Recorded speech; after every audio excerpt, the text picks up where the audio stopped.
결혼한 지는 이제 반년도 안 지났는데 이대로 계속 결혼 생활을 이어갔다간 좋을 거 하나도 없을 것 같아 이혼을 준비 중인 여자입니다. 3인성우라는 고사성어가 있잖아요. 말 그대로 세 사람만 모이면 없는 호랑이도 만들 수 있다는데 그 말이 딱 무슨 말인지 이제서야 이해가 가네요. 저 혼자만 아니라고 백날 말하면 뭐하나요. 남편까지 포함한 사남매에 시부모님까지 합하면 6명인 대가족인데 3명이면 호랑이 한 마리 만든다는데 6이서 동시에 2마리를 만드니 어디 저 혼자서 버틸 재간이 있겠나요? 식가족 전부가 똘똘 뭉쳐서 제가 틀렸다고 하는데 저만 빠지면 이 집구석에 평화가 찾아올 것 같으니 제가 빠져주려고요. 결혼 전에는 정말 대가족이 이렇게 화기애애한 집안이 또 있나 싶었는데 지들끼리만 화목한 집안이라는 건 결혼을 하고 나서야 알았습니다. 결혼 시작하자마자부터 첫 단추가 좋지 않았어요. 신혼여행 다녀와서 시부모님 댁으로 인사드리러 갔는데 시부모님 집에 신우들까지 온 가족이 모여가지고 있었습니다. 결혼한 첫째 신우는 시매부의 시조카까지 데리고 왔고 결혼 안 한 막내 신우는 자기 지금 만나고 있는 남자친구까지 데려와서 말입니다. 저희 신혼여행 다녀온 게 뭐라고 이렇게 다 같이 반겨주시나 했는데 저를 반겨주는 게 아니라 제가 신혼여행지에서 사왔을 선물을 반겨주러 온 거였더라고요. 애초에 신혼여행지에서 선물 같은 건 따로 구매하지 않았습니다. 이미 결혼 전에 시어머니 현금예단부터 신우들이 원하는 명품 가방도 다 예단으로 해줬으니 굳이 신혼여행지에서까지 좋은 선물 사올 필요 없다고 생각했거든요. 가져온 거라고는 공항 면세점 들러서 사온 과자나 초콜릿 같은 디저트류가 전부였습니다. 집에 두고 있다가 만날 때 하나씩 주는 것보다 한 번에 다 줄 수 있었기에 편한 건 있었는데 과자 사온 거 다 돌렸는데도 장난치지 말라는 식으로 진짜 선물을 꺼내보라 하더라고요. 그런데 진짜 없는 걸 알더니 그러는 거 아니라고 하는 겁니다. 특히 형님은 자기 결혼했을 때 신혼여행지에서 남편 명품 지갑 사왔던 이야기를 들먹이면서 받은 게 있는데 어떻게 염치도 없이 빈손으로 돌아올 수 있냐고 하는 거예요. 형님 결혼했을 때면 제가 남편하고 연애하기도 전 이야기인데 그때 남편한테 선물해줬다고 보답을 왜 저한테 찾는지 모르겠더라고요. 제가 받은 것도 아닌데 말입니다. 남편도 어이가 없는 게 제가 받은 것도 아닌데 왜 선물을 저한테 찾냐고 한마디 해주면 될 걸 가지고 제가 저 혼자서 면세점에서 이것저것 사들고 오길래 당연히 챙겼을 줄 알았는데 몰랐다고 하면서 이게 다 제 탓이라는 듯이 책임을 저한테 떠넘기더라고요. 지 가족들이 그렇게 나올 걸 알았으면 여행지에서 지 가족들 욕심이 보통이 아니라 뭐라도 해가야지 않겠냐고 미리 귀뜸이라도 해주던가 지 돈 주고 뭐라도 챙겼던가 했어야지. 면세점 돌아다닐 때 다리 아프다고 공항터미널 의자에서 자빠져 자놓고서는 자기는 아무 잘못 없다는 식으로 저렇게 나오니 어이가 없었습니다. 시모는 거기다 대고 저한테 그런 건 당연히 여자가 챙기는 게 맞다고 하시고 첫째 신우는 이제부터라도 시댁 무서운 줄 알았으면 다음부터 잘하겠지 이러고 있는데 어이가 없더라고요. 과자 가져온 거 다 돌리고 나니 막내 신우는 왜 자기 남자친구 거는 없냐고 툴툴대고 있는데 온 가족들이 염치라는 게 있기는 한가 싶었습니다. 하다하다 신우 남자친구까지 챙겨줘야 하나 싶었네요.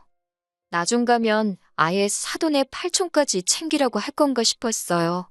그나마 둘째인 도련님은 막내 신우 달랜다고 자기 앞으로 들어온 과자 선물을 신우 남자친구한테 양보를 하대요.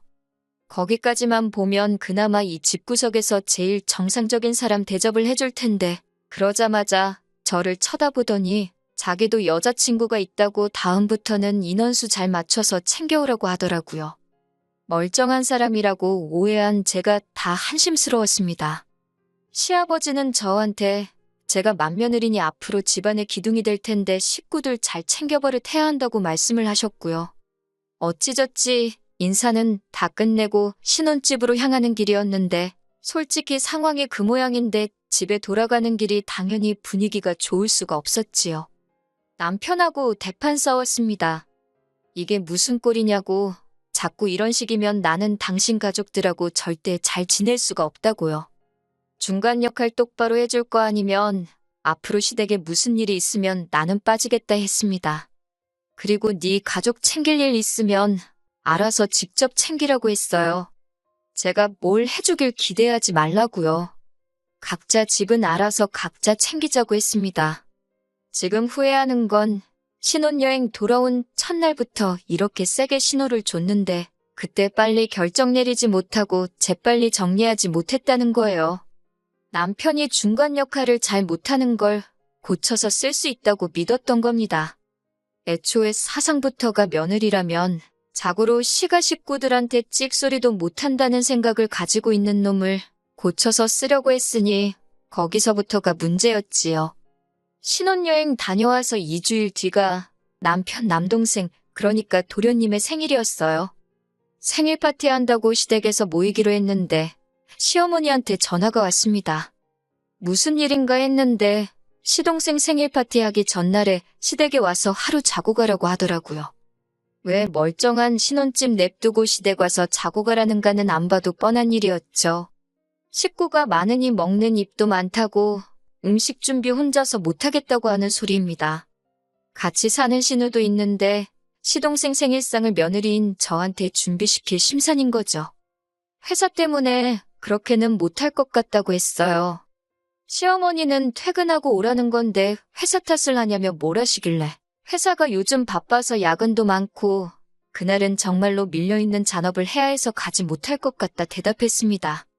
그러니 시어머니는 저한테 휴가를 쓰라고 하더라고요. 제가 미쳤나요? 시동생 생일상 차려주려고 며칠 안 되는지 휴가를 써버리게요. 거기에 결혼식 때문에 남아있는 휴가도 많이 없는 상황이었고요.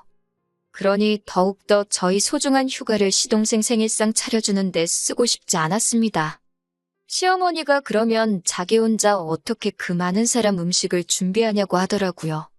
시집간 큰신우 전업주부하고 있는데 큰신우 부르시라 집에도 아가씨 같이 살고 있지 않느냐 물어보려다가 더 길게 말해봐야 시모 심기만 건드릴 것 같아서 저는 잘 모르겠고 그날은 휴가도 쓸 수 없고 안타깝게도 도와드릴 수 없다고 딱 잘라 말했습니다.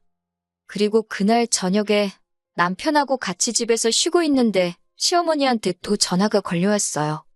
당신한테 좋은 생각이 떠올랐다 하시더니 아직 도련님 생일까지 시간이 있으니 제가 퇴근하고 틈틈이 음식 한두 가지씩 미리 집에서 준비를 해놓으면 되겠답니다. 하지만 저는 여전히 제가 왜 시동생 생일상에 올라갈 음식을 해야 하는지 이해가 가지 않았습니다.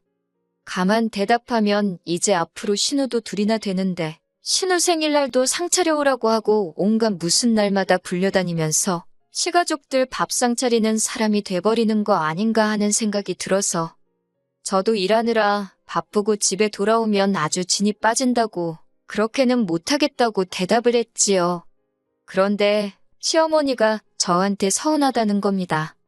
애초에 그게 서운한 일인가 싶었고 저한테 이런 거 두 번 다시 부탁도 하지 말라고 말하려 하고 있는데 남편이 전화기를 뺏어가더군요. 그러면서 자기가 잘 말하고 오겠다고 전화기 들고 방에 가서 시모하고 둘이 통화를 하더라고요. 며느리인 제가 싫다고 하는 것보다 남편이 말하는 게 낫겠다 싶었고 저도 조금 감정이 격해져 있어서 더 이야기했다가 시어머니하고 싸울 수도 있겠다는 생각이 들어서 남편이 알아서 잘 처리하도록 맡겼습니다. 한 10분쯤 지나서 남편이 방에서 전화 끝내고 나오더라고요. 그런데 방에서 나오면서 제 눈치를 살살 보면서 말을 꺼내질 못하더라고요. 어떻게 하기로 했냐고 다그치니 그제서야 자기 체면 좀 살려주면 안 되냐고 하는 겁니다. 엄마가 저렇게 기대를 하는데 못해간다고 어떻게 말을 하냐고요. 남편하고 또 한판 뒤집어지도록 싸웠네요. 내가 도대체 왜 네 동생 생일상에 올라갈 음식을 해야게 하냐고요. 니네 누나도 해가냐고 그럼 생각은 해보겠다고 했습니다. 누나도 아마 해갈 거라고 하면서 저를 설득하려고 하길래 전화기 들이밀면서 그럼 너네 누나가 무슨 음식 해가는지 물어보라고 했습니다. 그러니 쩔쩔매면서 전화를 못하더라고요. 안 봐도 뻔했지요. 시모 집에 같이 사는 신우도 아무것도 안 도와줄 텐데 시집간 신우가 잘도 동생 생일상이나 차려주겠나 싶었지요. 그런데 남편이 자꾸만 제가 자꾸 고집부리고 그러면 심호하고 갈등만 커진다고 하는 거예요. 어떻게 노력한 척이라도 해야 한다고요. 제가 고집부려서 심호하고 이러는 게 아니잖아요? 애초에 말도 안 되는 요구를 하는 건 심호인데 남편은 제가 마치 심호가 하는 일에 불만 갖고 있는 방골며느리라고 말하는 것 같았습니다. 남편한테 그렇게는 못한다. 어머님한테 다시 전화드리겠다 한참 실랑이 하다가 남편이 그러면 그냥 음식을 우리가 사가자고 사가서 우리가 해온 척 하면 되지 않겠냐고 하는 겁니다. 어차피 남편, 시어머니 뜻 거역도 못할 테고 저를 설득하려고 들게 뻔했기 때문에 알아서 하라고 했습니다. 다만 메뉴 고르는 것부터 전부 다 네가 하라고 나는 그냥 시댁에서 적당히 맞장구나 쳐주겠다 했지요. 생일 당일이 되니 남편이 시댁으로 출발하기 전부터 아침 일찍 일어나서 부엌에서 뭘 하고 있더라고요. 보니까 여기저기서 괜찮아 보이는 음식 메뉴들 골라서 밀키트를 사온 거예요. 양념장부터 재료 손질까지 다 되어 있고 불에 올리기만 하면 되는 거니 직접 해간 음식 티가 날 거라고 생각했나 봅니다. 포장 음식이나 배달 음식 해봐야 겉모양부터 다 표가 나니 직접 준비한 것처럼 보이게 하려고 나름 머리를 쓴 것 같더라고요. 그렇게 남편이 준비해간 밀키트 음식들 바리바리 싸들고 시댁에 갔지요. 그런데 실제로 직접 해온 음식으로 착각을 해주더라고요. 파는 음식처럼 맛있다고 하는데 저는 속으로 파는 음식이니까 당연히 맛있겠지요 하고 있었습니다. 그런데 오히려 그게 역효과가 났어요. 시어머니가 음식 하나씩 다 맛보더니 음식 맛이 다 너무너무 좋답니다.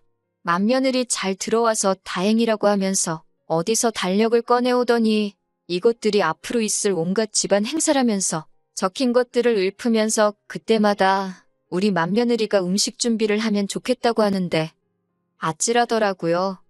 시부모님 생일 파티는 물론이고 남은 시가족들 생일도 있었고 성탄절이며 명절, 연초에는 설날 전에 신년회도 하고 아주 난리도 아니더라고요.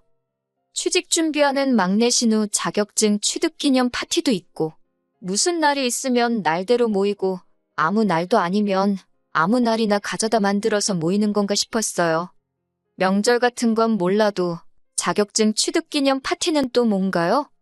심지어 큰 신우네가 이번에 새 차를 뽑으면 사고 안 나고 잘 타고 다닐 수 있게 고사도 지내기로 했다고 하고 가족끼리 사이 좋은 것도 좋지만 이건 좀 도를 넘은 것 같다는 생각이 들었어요. 거기에 일은 전부 저한테 시키려고 하고 있으니 말입니다. 남편은 이런 제가 외동이라서 이런 분위기에 적응 못할 뿐이라고 이게 진짜 가족이라고 하면서 애써 저를 이해시키려고 하더라고요. 진짜 가족은 또 뭔 소린지 우리 가족이 가짜 가족이라고 말하고 싶은 거냐고 따지니 또 꿀먹은 벙어리 마냥 대꾸도 못하고 있다가 이렇게 가까운 사람들끼리 살부딪히며 사는 게 진짜 좋은 거라고 하는 겁니다. 다 같이 지내는 게 누가 나쁘다고 했냐고. 다만 그 과정에서 온갖 번거로운 일거리나 경제적인 부분이나 그게 다 맏며느리라고 나한테 쏠리니까 그게 싫다는 거다고 했습니다. 일 똑같이 하고 돈 낼 거 있으면 똑같이 내면 나라고 남편이 남편 가족들과 잘 지내겠다는데 그걸 못하게 하겠냐고 일침을 놨어요. 그리고 신우 자격증 취득 기념 파티 같은 멍청한 모임은 나 빼고 제발 혼자 다녀오라고 했지요. 저는 그냥 남들 하는 만큼만 하고 그 이상도 그 이하도 하지 않겠다고 딱 못을 박았습니다. 그렇게 얼마 전 이전세 입자랑 문제가 생겨 입주가 늦어지고 있던 신혼집 리모델링 공사가 끝나고 드디어 입주를 하게 되었습니다. 그 전까지 머물던 집은 제가 첫 직장 구했을 때부터 전세로 살던 집이었는데 그렇게 오랜 기간 머물렀는데도 자가로 집이 생기니 전세로 살 때랑 다르게 이 집이 내 집이구나 싶은 생각이 들더라고요. 아무튼 집이 생겼으니 집들이 이야기가 나오게 되었습니다. 솔직히 시가 식구들 모여서 집들이 하면 엄청 스트레스 받을 걸 알았지만 생략할 만한 일도 아니거니와 친정 부모님이 많이 도와주셨던 덕분에 자가로 집도 생겼으니 집들이를 안 할 수도 없었지요. 그렇다고 친정만 집들이 하고 시가는 안 하고 할 수는 없잖아요. 제가 제 입으로 각자 잘하자고 했으니 어느 정도 솔선하는 모습을 보여야 한다고 생각했습니다. 그래서 까짓것 그냥 하자 굳게 결심해서 그때는 월차까지 내서 집들이 준비를 했습니다. 밀키트나 배달 음식으로 간단하게 차려낼 수도 있었지만 이왕 하는 거 제대로 하자 싶어서 음식도 손수 준비하기로 했고요. 그래서 집들이를 아침 일찍부터 해서 준비를 시작하고 있는데 초인종이 울리더라고요. 시가 식구들이 도와주러 일찍 올 일은 없을 테고 누군가 싶어서 문을 열었습니다. 그런데 문 앞에 처음 보는 웬 아가씨가 서 있더라고요. 누구시냐고 물었더니 도련님이 지금 만나고 있는 여자친구랍니다. 막내 씨는 오빠 아니랄까봐 저번에 선물 안 챙겨줬다고 이번엔 여자친구까지 불렀나 싶었어요. 보아하니 신우도 남자친구 데려오려나 싶었고요. 음식이야 넉넉하게 준비했기에 상관없었는데 도련님이 여자친구한테 시간을 잘못 알려줬나 싶더라고요. 암만 그래도 그렇지 아침 7시부터 집들이를 시작하는 집이 어디 있겠어요? 그리고 올 거면 만나서 같이 올 것이지 여자친구한테 딸랑 집 주소 알려주고 남의 집 혼자서 오게 하는 시동생도 이해가 가지 않았습니다. 집들이 시간은 오후 7시라고 시간을 아무래도 잘못 알려준 것 같다고 했어요. 어차피 시동생도 똑같이 시간을 잘못 알고 있으면 얼마 안 있어서 도착할 거라 생각했거든요. 그러니 안에 들어와서 조금 기다리다가 시동생 도착하거든 둘이 어디 가서 데이트라고 하고 오라고 할 심산이었는데 시동생 여자친구가 난감한 표정을 지으면서 어머님이 자기를 보내서 온 거라고 하더라고요. 집들이 하니까 음식하는 거 도와주라고 했다네요. 어떻게 보면 저 혼자 음식 준비하는 거 힘들까봐 어머님이 도와준 거라고 볼 수도 있지만 별 거지 같은 상황이 다 있네 싶었습니다. 결혼한 사이도 아니고 시동생하고 만나는 여자친구일 뿐인데 결혼 전부터 시집살이 길들이게 하려는 건가 싶었어요. 솔직히 도와주려면 시어머니가 직접 오셔도 될 일이고 신우들도 집에서 놀고 있잖아요? 일은 남의 집 사람이 하는 게 당연하다는 듯이 생각하는 게 어이가 없더라고요. 그래서 시어머니한테 바로 전화를 했지요. 시동생 여자친구가 왔는데 어머님이 도와주라고 보낸 게 맞냐고요. 그러니 어머님은 당연한 소리를 물어보냐는 듯이 반응하면서 너는 외동이라 몰라도 너무 모른다고 하면서 원래 아랫사람은 초장부터 시키는 버릇을 들여야 한다는 겁니다. 시동생 어디가 좋아서 가란다고 진짜 찾아온 이 아가씨도 문제가 있겠지만 이제 23살짜리 대학교 다니는 세상 물정 모르는 아가씨가 뭘 알겠어요. 그냥 남자친구 어머니가 시키는 거니까 하는 수 없이 온 거라는 생각밖에 안 들고 그걸 보내라고 한 어머님이나 그걸 가라고 부추긴 시동생이나 일손 돕겠다는데 뭐가 문제냐는 남편 꼬라지를 보고 있으니 자기들끼리만 화목한 이 집구석 식구들이 며느리들 알기를 아주 우습게 알고 있구나 하는 생각이 들었습니다.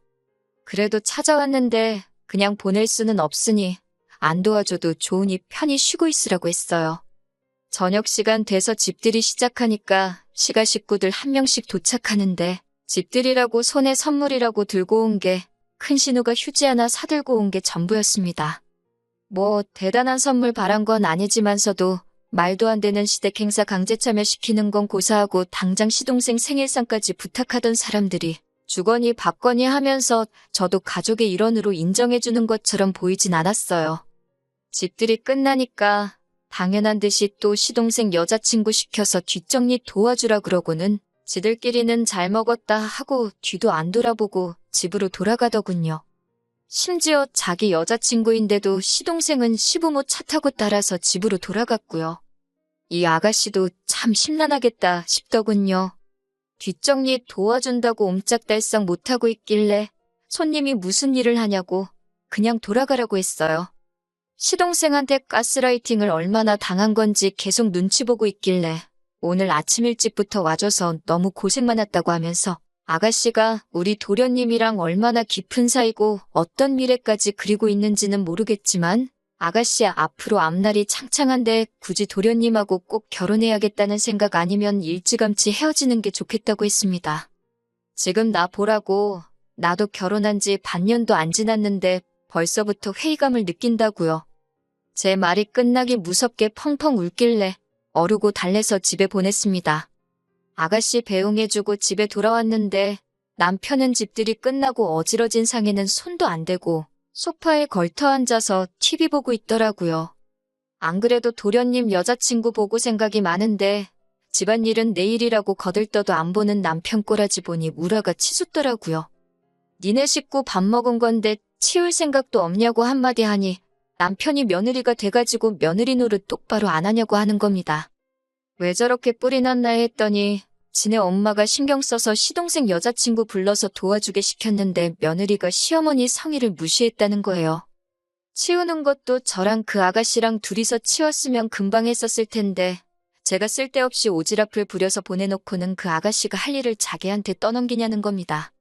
제 행동에 제가 책임을 지라는 거예요. 지금 시어머니가 며느리도 아니고 며느리가 될 사람도 아닌 아예 남의 집 멀쩡한 딸을 불러다가 일을 시키는 게 맞다고 생각하느냐 물었더니 여자가 잘해야지 집이 편한 거 아니겠냐고 하는 겁니다. 연애할 때부터 저렇게 잘하는 동생 여자친구를 보고 배우라는 거예요. 자기가 몇 번 참아줬더니만 며느리가 돼가지고 당연히 할 일을 안 하려고 하냐면서 저보고 며느리 노릇 똑바로 하라고 하더군요. 어차피 동생이랑 그 아가씨랑 결혼하면 제 쫄다고 생기는 건데 지금부터 확실히 가르쳐 놓는 게 맞다고요. 그 말을 들으니 남편이나 시가족들이 평소에 어떤 생각을 가지고 사는지 확신이 생기더라고요. 말은 동서 생기면 동서가 서열 맨 마지막이고 제가 수족처럼 부릴 수 있으니 그때 가서 제가 편해진다고 하지만 결과적으로는 저는 시댁에서 뒤에서 두 번째라는 거잖아요. 지난 몇 개월 동안 남편이 중간 역할 조금만 해주면 식가족 일로 싸울 일도 없고 잘 지낼 수 있을 거라고 생각했던 제 자신이 다 한심해지더라고요. 사람 고쳤을 수 없다는데 이건 남편 한 명만 고친다고 될 일도 아니었던 거예요. 오히려 이 집 식구들 중에 혼자 이게 틀리다고 생각하는 제가 비정상이었던 거예요. 이 결혼 생활 끝까지 끌고 가봐야 저도 똑같은 사람 되겠다 싶더라고요. 가스라이팅이 그래서 무서운 건가 싶었습니다. 이 집구석에 막내 며느리 누가 들어올지는 모르겠는데 참 불쌍하겠다 싶었고 맏며느리인 저도 결국 나중에 가선 시부모 부양은 둘째치고 큰 신우네 애라도 생기면 그 애까지 제가 맡아 키우겠다 싶은 생각이 들었습니다. 자기들끼리 화목한 집안에 제가 빠지는 게 도와주는 길이 아닐까 하는 생각이 들었어요. 며칠을 더 생각하다가 남편한테 이 집에서 더 이상 며느리로 살지 못하겠다고 더 시간 끌 필요도 없겠다고 말하고 이혼하자고 했습니다. 지금은 숙려기간 중이고 결혼기간이 짧은지라 합의 이혼하게 될 것 같습니다. 시동생은 여자친구랑 헤어진 것 같더라고요. 가족끼리 워낙 똘똘 뭉치는 집구석이니 똘똘 뭉쳐서 제 탓만 하고 있겠지요. 더 빨리 결정 내리지 못한 게 후회되지만 더 길게 시간 끌지 않은 걸로 위안 삼으려고 합니다. 아무쪼록 시가족들은 앞으로도 자식들 결혼시키지 말고 그냥 화목한 가족들끼리 평생 같이 지냈으면 좋겠어요. 애먼 사람 부려먹지 말고 말입니다.